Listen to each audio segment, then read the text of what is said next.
মধ্যপ্রাচ্যের আকাশে বারুদের গন্ধ।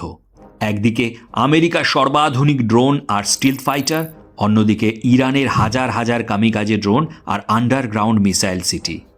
বিশ্ব কি আরও একটি ধ্বংসাত্মক যুদ্ধের দিকে এগোচ্ছে? হোয়াইট হাউসে ডোনাল্ড ট্রাম্পের সেই বিখ্যাত হুঙ্কার, ইরানকে ধ্বংস করে দেব। অন্যদিকে তেহরানে বসে ইরানের সুপ্রিম লিডার আয়াতুল্লাহ খামেনির কড়া হুঁশিয়ারি, আমাদের গায়ে হাত দিলে ইসরায়েল আর আমেরিকা মানচিত্র থেকে মুছে যাবে। এ এমন এক সংঘাত যা পুরো পৃথিবীর অর্থনীতি আর ভূ রাজনীতিকে পাল্টে দিতে পারে। আমেরিকা কি সত্যি ইরান আক্রমণ করবে, নাকি এটা শুধুই মনস্তাত্ত্বিক যুদ্ধ? চলুন ইতিহাসের পাতা উল্টে বর্তমানে রণক্ষেত্রের গভীরে যাওয়া যাক। ইরান ও আমেরিকার এই দ্বন্দ্বের পেছনে প্রধান যে কারণটি, তা যে পারমাণবিক কর্মসূচি, এটা এখন সবাই জানে। আমেরিকা মনে করে ইরান গোপনে পারমাণবিক বোমা বানাচ্ছে, যা ইসরায়েল এবং মার্কিন স্বার্থের জন্য হুমকি। কিন্তু মজার বিষয় হলো, ইরানের আজকের যে পারমাণবিক কর্মসূচি নিয়ে আমেরিকার এত মাথা ব্যথা, তার ভিত্তি কিন্তু 1950-এর দশকে আমেরিকার সাহায্যেই শুরু হয়েছিল, অ্যাটমস অফ পিস প্রোগ্রামের মাধ্যমে। আর ইরানের পারমাণবিক কর্মসূচির এই অংশটি সত্যিই বিদ্রুপাত্মক। যে পারমাণবিক সক্ষমতা আজ আমেরিকার জন্য সবচেয়ে বড় দুঃস্বপ্ন, তার ভিত্তিপ্রস্তর কিন্তু খোদ আমেরিকাই স্থাপন করেছিল। 1953 সাল পারমাণবিক বোমার ধ্বংসলীলা দেখার পর বিশ্ব যখন থরথর করে কাঁপছে, ঠিক সেই সময় মার্কিন প্রেসিডেন্ট ডি আইজেনহাওয়ার এক ঐতিহাসিক ঘোষণা করলেন, অ্যাটমস ফর পিস। উদ্দেশ্য ছিল পরমাণু শক্তিকে যুদ্ধের বদলে শান্তির কাজে লাগানো। আর এই মহৎ উদ্দেশ্যের প্রথম সারির অংশীদার কে ছিল জানেন? আজকের আমেরিকার চিরশত্রু ইরান। 1957 সালে আমেরিকা এবং তৎকালীন সময়ের শাহ পাহলবির ইরান একটি বেসামরিক পারমাণবিক সহযোগিতা চুক্তি স্বাক্ষর করে। ভাবলে অবাক হতে হয় যে ওয়াশিংটন তখন ইরানকে তাদের প্রথম পারমাণবিক স্টার্টার কিট উপহার দেয়। 1967 সালে তেহরান বিশ্ববিদ্যালয়ে 5 মেগাওয়াটের একটি ছোট্ট রিসার্চ রিঅ্যাক্টর তৈরি করে দেয় আমেরিকা, যা আজও সচল রয়েছে। শুধু রিঅ্যাক্টর দিয়েই আমেরিকা ক্ষান্ত হয়নি, সেই রিঅ্যাক্টর চালানোর জন্য তারা ইরানকে সরবরাহ করেছিল 93% সমৃদ্ধ বা ওয়েপন্স গ্রেড ইউরেনিয়াম। এমনকি ইরানি বিজ্ঞানীদের বিশ্বের সেরা বিশ্ববিদ্যালয়গুলিতে পারমাণবিক প্রকৌশলে প্রশিক্ষণ দেওয়ার ব্যবস্থাও করে দিয়েছিল খোদ আমেরিকা প্রশাসন। তার মধ্যে একটি বিশ্ববিদ্যালয় হলো খোদ আমেরিকা স্থিত MIT। আমেরিকা তখন বিশ্বাস করত এই প্রযুক্তি ইরানকে মধ্যপ্রাচ্যের এক আধুনিক শক্তিতে পরিণত করবে এবং সোভিয়েত ইউনিয়নের বিরুদ্ধে তাদের একটি শক্ত ঘাঁটি হবে। শুধু তাই নয়, 1950 থেকে 1970-এর দশক পর্যন্ত ইরান ছিল মধ্যপ্রাচ্যে আমেরিকার সবচেয়ে বিশ্বস্ত পাহারাদার।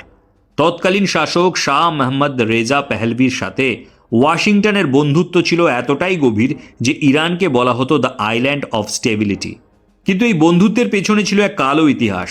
1953 সালে ইরানের গণতান্ত্রিকভাবে নির্বাচিত প্রধানমন্ত্রী মোহাম্মদ মোসাদ্দেক যখন দেশের তেল সম্পদ জাতীয়করণ করতে চাইলেন, তখন আমেরিকা আর ব্রিটেন মিলে এক গোপন ষড়যন্ত্র বা কিল্ড অপারেশন বা অপারেশন অ্যাজাক্সের মাধ্যমে মোসাদ্দেককে ক্ষমতাচ্যুত করে।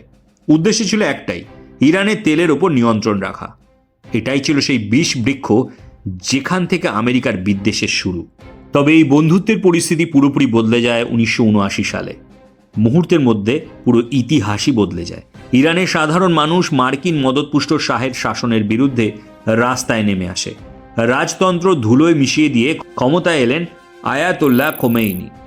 রাতারাতি আমেরিকা হয়ে গেল গ্রেট স্যাটান বা বড় শয়তান।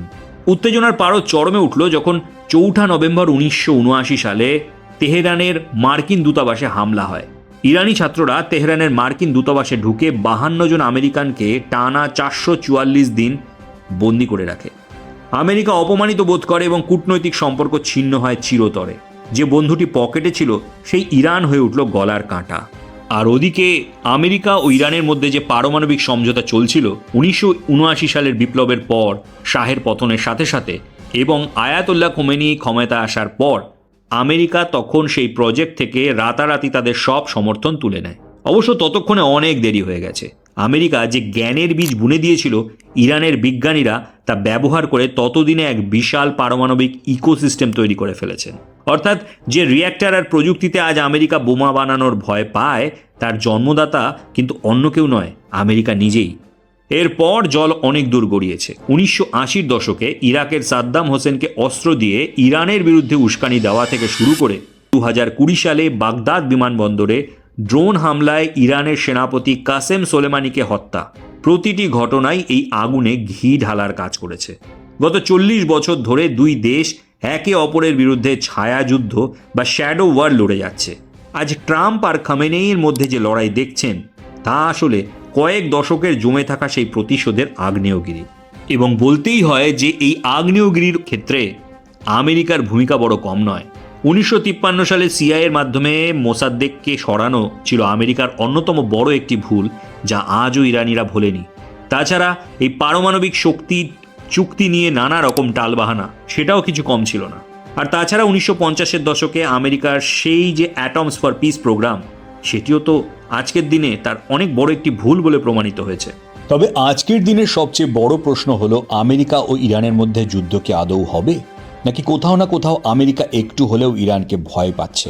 দেখুন, ডোনাল্ড ট্রাম্পের হুঙ্কার আর আমেরিকার বিশাল নৌবহর দেখে মনে হতেই পারে সব ক্ষমতা ওয়াশিংটনের হাতে, কিন্তু পর্দার আড়ালে গল্পটা অন্যরকম।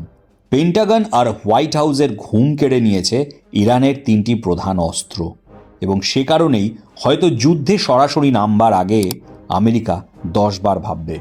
প্রথমটি হলো ইরানের অদৃশ্য মিসাইল সিটি ও ড্রোন স্বরাজ। আমেরিকা ভয় পায় ইরানের আন্ডারগ্রাউন্ড মিসাইল সিটিগুলোকে। এগুলি পাহাড়ের শত শত ফুট নিচে লুকিয়ে রাখা, এবং এই ঘাঁটিগুলো কোনো সাধারণ স্যাটেলাইট বা বোমায় ধ্বংস করা সম্ভব নয়। পেন্টাগন জানে যুদ্ধের প্রথম ঘণ্টাতেই ইরান হাজার হাজার কামিকাজে ড্রোন আর হাইপারসনিক মিসাইল দিয়ে পুরো মধ্যপ্রাচ্যে ছড়িয়ে থাকা মার্কিন ঘাঁটিগুলিতে বৃষ্টি নামিয়ে দিতে পারে। 2026-এর ফেব্রুয়ারিতে এসে গোয়েন্দা রিপোর্ট বলছে আমেরিকার প্রায় 40,000-এরও বেশি সৈন্য সরাসরি ইরানি মিসাইল রেঞ্জে দাঁড়িয়ে আছে। দ্বিতীয়টি হলো হরমুজ প্রণালী। আমেরিকার বড় ভয় হলো তেলের রাজনীতি। ইরান যদি পারস্য উপসাগরের হরমুজ প্রণালী বন্ধ করে দেয়, তবে বিশ্বের প্রায় 20% তেলের সরবরাহ বন্ধ হয়ে যাবে। ফলে এক রাতেই তেলের দাম $300 ছাড়িয়ে যেতে পারে। ফলে ধসে পড়বে আমেরিকার অর্থনীতি। আর ট্রাম্প জানেন এই ঝুঁকি মানেই আমেরিকার ভেতরে বড় রাজনৈতিক বিপর্যয় হতে পারে। তৃতীয় বিষয়টি হলো অক্ষশক্তি বা প্রক্সি নেটওয়ার্ক। ইরান একা লড়ে না, তাদের আছে এক বিশাল প্রক্সি নেটওয়ার্ক। লেবাননের হিজবুল্লাহ, ইয়েমেনের হুথি আর ইরাকের শক্তিশালী মিলিশিয়ারা। আমেরিকা যদি তেহরানে আঘাত করে, তবে পাল্টা আঘাত আসবে ইসরায়েল, লোহিত সাগর এবং ভূমধ্য সাগরে থাকা মার্কিন স্বার্থের ওপর। অর্থাৎ যুদ্ধ শুধু একটা দেশের সাথে হবে না, জ্বলে উঠবে পুরো মধ্যপ্রাচ্য। চতুর্থ বিষয়টি হলো ইরানের পারমাণবিক ব্রেকআউট টাইম। বর্তমান তথ্য অনুযায়ী ইরান এখন পরমাণু অস্ত্র তৈরি খুব কাছাকাছি পৌঁছে গেছে। হোয়াইট হাউসের প্রেস সেক্রেটারি ক্যারোলিন লেভিট সম্প্রতি ইঙ্গিত দিয়েছেন যে ইরান চাইলে মাত্র কয়েক সপ্তাহের মধ্যেই পরমাণু বোমা তৈরি করে ফেলতে পারে। ডোনাল্ড ট্রাম্পের জন্য এটাই সবচেয়ে বড় দুশ্চিন্তা। আক্রমণ করলে যদি ইরান হঠাৎ করে পরমাণু পরীক্ষা করে বসে।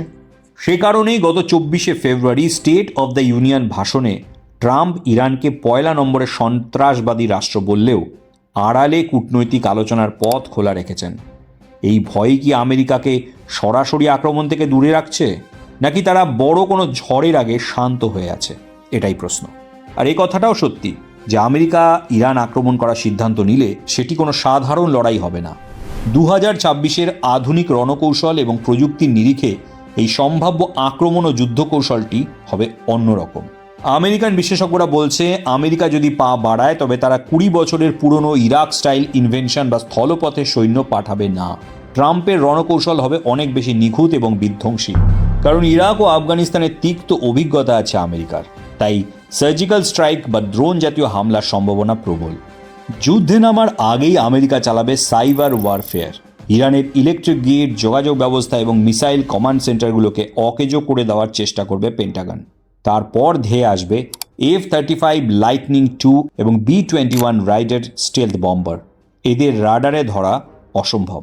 তাদের মূল লক্ষ্য হবে ইরানের পারমাণবিক কেন্দ্রগুলো এবং মাটির গভীরে থাকা কমান্ড সেন্টার।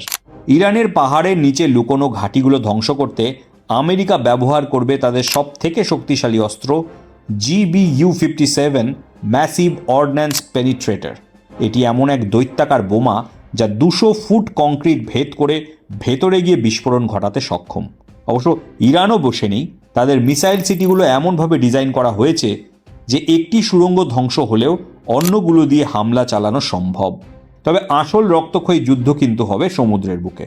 ইরান তাদের সোয়ার্ম ড্রোন প্রযুক্তি ব্যবহার করবে। একসাথে শত শত ছোট ড্রোন আর রিমোট কন্ট্রোল স্পিডবোট দিয়ে তারা মার্কিন এয়ারক্রাফট ক্যারিয়ারগুলোকে ঘিরে ফেলবে। পেন্টাগনের ভয় কতগুলো সস্তা ড্রোনকে ঠেকানোর জন্য তাদেরকে কোটি কোটি ডলারের মিসাইল দাগতে হবে। 2026 ফেব্রুয়ারিতে লোহিত সাগরে হুতিদের আক্রমণে ইতিমধ্যেই মার্কিন নেভি এই চ্যালেঞ্জের মুখোমুখি হয়েছে। আর ডোনাল্ড ট্রাম্প এখন ম্যাডম্যান থিওরি ব্যবহার করছেন। তিনি ইরানকে বোঝাতে চাইছেন যে কোনো মুহূর্তে তিনি ট্রিগার টিপতে পারেন, কিন্তু আক্রমণ মানেই হবে এক অবিরাম যুদ্ধ। তবে যদি একটিও মার্কিন বোমায় ইরানি ভূখণ্ডে আঘাত লাগে, তবে ইরান তার হাজার হাজার মিসাইল ইসরায়েলের তেল আভিভ এবং দুবাইয়ের দিকে তাক করবে। এক নিমেষে ধ্বংস হয়ে যাবে কয়েক দশকের বৈশ্বিক উন্নয়ন। তবে ইতিহাস সাক্ষী আছে, অহংকার আর জেদ কখনো শান্তি আনে না। ট্রাম্পের হুঙ্কার আর খামেনেইর পাল্টা চাল, এই দুয়ের মাঝে দাঁড়িয়ে আছে বিশ্ব শান্তি। ইরান ও আমেরিকার এই লড়াই কি শেষ পর্যন্ত আলোচনার টেবিলে মিটবে, নাকি পারমাণবিক ধোঁয়ায় ঢেকে যাবে এশিয়ার আকাশ? 2026 সালের এই বসন্ত কি যুদ্ধের বার্তা নিয়ে আসছে না শান্তির? উত্তরটা তোলা থাকলো সময়ের হাতে। তবে যুদ্ধ অবশ্যই কোনো সমাধান নয়। আমেরিকা যদি আক্রমণ করে তবে তার ফল হবে ভয়াবহ। তেলের দাম আকাশ ছোঁয়া হবে, বিশ্ব অর্থনীতি ধসে পড়বে এবং লক্ষ লক্ষ মানুষের প্রাণ যাবে। ট্রাম্পের হুঙ্কার আর খামেনেইর জেদ, এরই মাঝে দাঁড়িয়ে আছে সাধারণ মানুষ। আপনার কি মনে হয়, ট্রাম্প কি সত্যিই যুদ্ধ শুরু করবেন, নাকি এটা স্রেফ চাপের রাজনীতি? আমেরিকা কি ভুল করছে, নাকি ইরানকে থামানোটা জরুরি? কমেন্ট সেকশনে আপনার মতামত অবশ্যই জানান। ভিডিওটি যদি ভালো লেগে থাকে তাহলে এটিকে লাইক এবং শেয়ার অবশ্যই করবেন। আর চ্যানেল যদি এখনও সাবস্ক্রাইব না করে থাকেন তাহলে দয়া করে ঝটপট চ্যানেলটি সাবস্ক্রাইব করে বেল আইকন টিপে দিন এবং এই ধরনের ভূ রাজনীতির ইনসাইড স্টোরি সবার আগে জানুন। দেখা হচ্ছে পরের ভিডিওতে। সুস্থ থাকুন, ভালো থাকুন।